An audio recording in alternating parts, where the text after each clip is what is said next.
on the march. The world over, men are on the march. And now in Mexico, too, proudly taking her place among the nations at war with the Axis. Looking on is President Manuel Ávila Camacho, who called on his countrymen to preserve the honor of the fatherland. Officers from the United States this day in Mexico City salute the Mexican flag with a right goodwill. Yes, the people of Mexico, 19.5 million strong, have joined the ranks of the United Nations.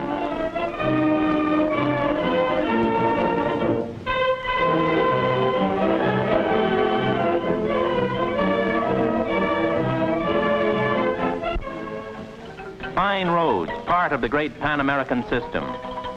Important as they are to commerce, to defense, the great thing is that these roads, well paved, well policed, are taking thousands of average United States folks into the heart of a neighboring country. Now that good roads run way down south of the border, we Americans are more numerous, more truly representative of the United States, and down the road a bit is this. It's the town of Tasco, where modern Mexico keeps the look of old-time Mexico. Tasco was founded by Borda, the Frenchman who 2 centuries ago made himself rich from Tasco silver. Borda is dead, but the silver is still going strong. Mexico, all by herself, gives the world 1/3 of all its silver. And one mine has been worked since before the days of Montezuma, over 400 years ago.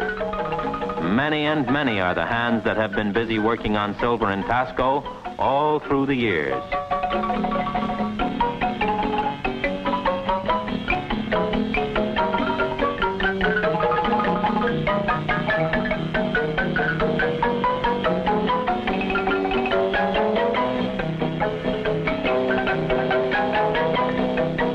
They say the stars are brighter in Tasco than in most places. Anyway, Tasco silver is bright and full of a sort of south-of-the-border glamour. Care for statistics? No? Well, here they are anyway. Mexico has 13 big commercial air bases beside this one at Mexico City. There are 23 air routes, 3 of them coming down from the United States. You can fly here in one day from Los Angeles.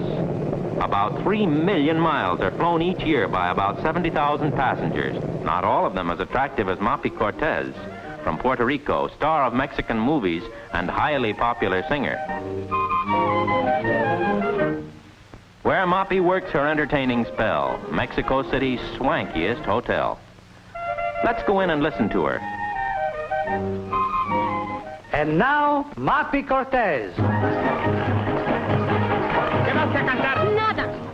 No quiero que me miren. No quiero que me digan, que me toquen, que me hablen, que me inviten a cantar. Pero Mapi, sí. Nada. Yo no me llamo Mapi. Así es que ya lo saben que mi nombre ya no existe ni por tierra ni por mar. Pero óigame, si es que... Nada. Ya estoy escarmentada. La vida de casada ya me choca, ya me cansa, no la puedo soportar. Nada. Escuchen lo que digo. Mañana tempranito se lo digo a Fernandito que me quiero guiar. Ay, carambambita. Ay, carambamba. Esta rumba ya me trae loquita. Esta rumba ya me trae cansa.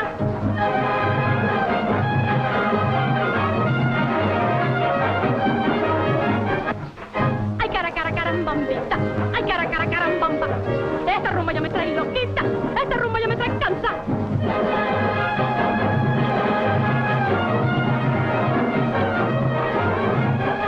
Ay, carambambita. Ay, carambamba. Esta rumba ya me trae loquita. Esta rumba ya me trae cansa. Esta rumba ya me trae loquita. Esta rumba ya me trae cansa. Bien cansa.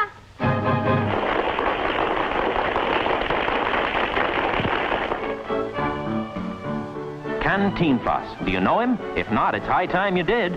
Let's hope he's in. Ahí está Cantinflas. Yes, there he is. The #1 man in Mexico's popular theater and also a film star of the first magnitude. What Chaplin is to us, Cantinflas is to Mexico.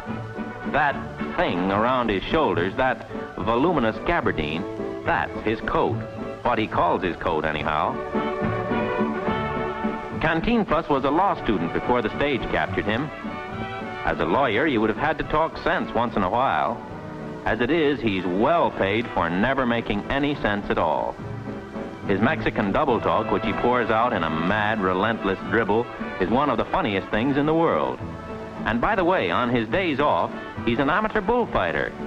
His right name is Mario Moreno, but to all Mexicans, he's just Cantinflas, and the maddest rascal going.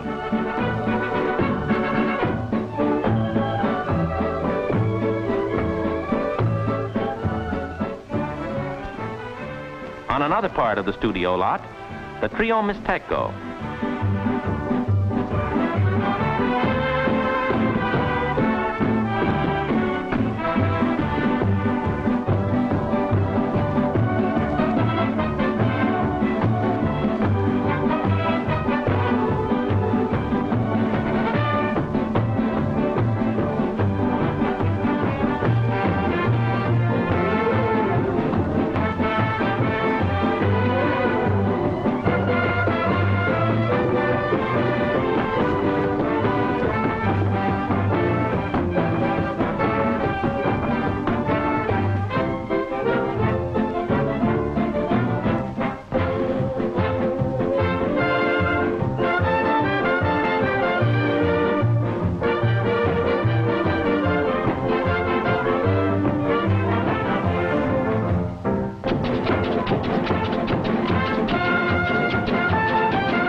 General Maximino Avila Camacho, the president's brother, member of the cabinet, powerful and exuberant figure in the national life, and the most colorful of the charros.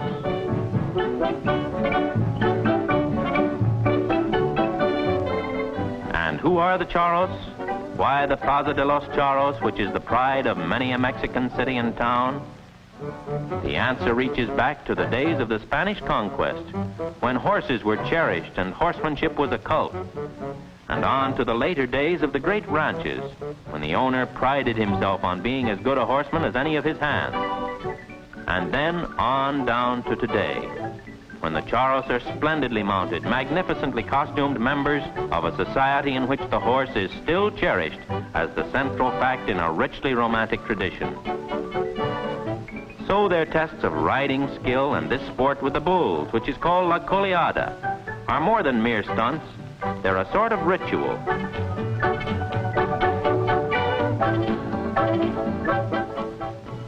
And now a page from history. Pageantry which reconstructs the sacrificial rites of those ancient dwellers in Mexico, the Aztecs.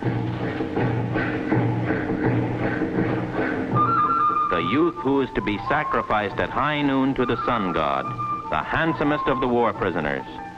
The victim performs his ceremonial dance, which is one of exaltation, for he is about to go to his death gladly.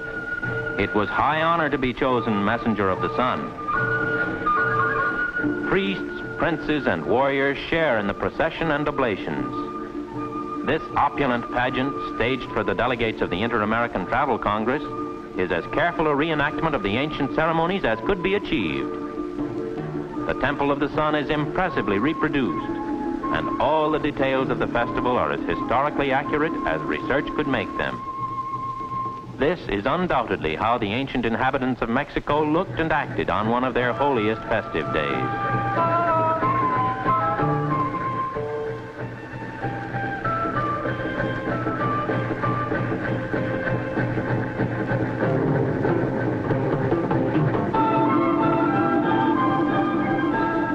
And now the messenger of the sun has had his moment of glory, has delivered the staff and shield which the sun god will need in his never-ending journey through the heavens, and has had the supreme honor of offering up his life. The voladores, suspended from the high mast before the temple, launch themselves into space. Youths and maidens dance, and everyone is happy, including the handsome and so recently alive messenger of the sun. The festival comes to an end. Thus does Mexico of today keep alive the memory of her ancient past.